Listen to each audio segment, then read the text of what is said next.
من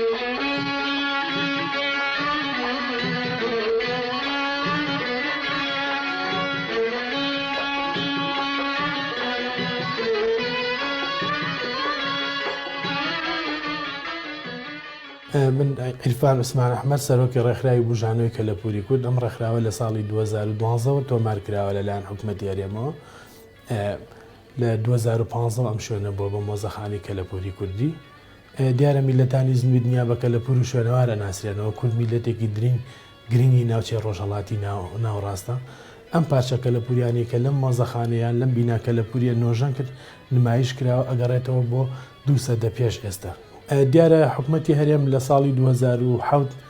15 خانووی کڕیەوە لە پایتەختی ڕۆشنبیری ئەم خانوانە کە نۆژەن کرانەوە ڕێکخراوی بژانەوەی کەلەپوری کورد ئەم بینا کەلەپوری وەرگرت کە بکرێ بە ناوەندێکی ڕۆشنبیری معرفی بۆی نەوەکانی ئایندە و ئێستش ئاشنا بن بە کەلەپور و کەلتوری وڵاتەکەمان پێشتر بیانی و ناخۆیی زۆر سەردانێکردین ڕۆژانە 200 کە سەردانێکردین ئێرە وەک پێموتی بێ بەرامبەرە بووەتە ناوەندێکی معریفە و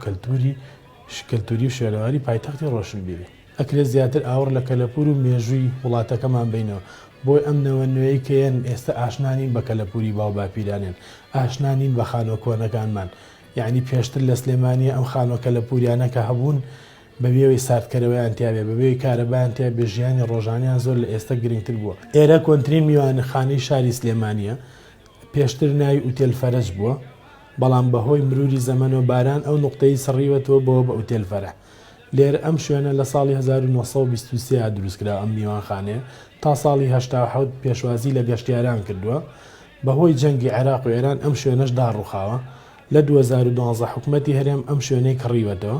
پاشان لە سەر بودجێ پەرەپێدانی پارێزگای سلێمانی نۆژەن کراوەتەوە لە 2015 ڕێکخراوی بژانەوەی کەلەپوری کورد ئەم شوێنەی وەرگردووە بە مەرجکەبی کرێ بە مۆزەخانەیەک لەم مۆزەخانەیە زیاتر لە 1600 پارچە کەلەپوری تایە بەشێک لەو پارچانە هاوڵاتیانی خەمخۆری ئەم شارە پێشکەشی مۆزەخانەکەیان کردووە بەشێکشی ڕێکخراوی بژانەوەی کەلەپوری کورد کە یاسا ڕێپیاوە ئەم بابەتانی کە تەمەنیان لە 100 ساڵ بەسەرەوەیە کڕیو لێتێوە لە مۆزەخانەیە نمایشی کردووە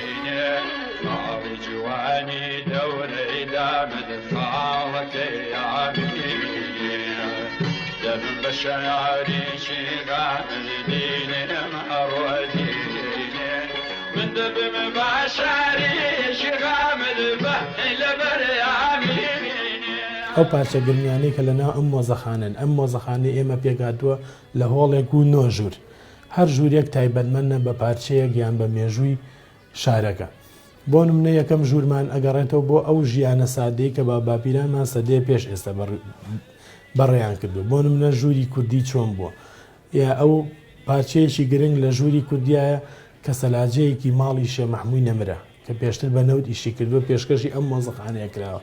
ژووری دووەممان ئەگەڕێتەوە بۆ جلوبەرگی ژنان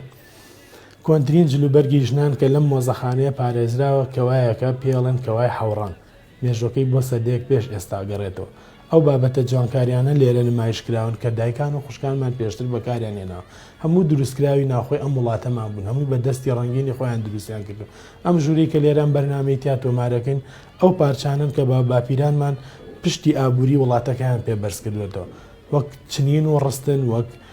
هەلاجی وەکو چەقۆتیشکەر وەکو هەیاسە وەکو جەنجار وەکو خشان ئەم پارچە مێژوانە لێرە دانراون بۆی گەشتیاران شارزابن بە کەلتور و کەلچەری وڵاتەکەمان ژوورێکی کەمان هەیە تایبەتە بە خەنجەری دەبان خەنجەری دەبان مێژوویەکی درودرێژی هەیە بۆ 800 ساڵ پێش ئێستا گەڕێتەوە زۆربەی سەرکردە مێژوویەکانمان خەنجەری دەبانیان بەکارهێناوە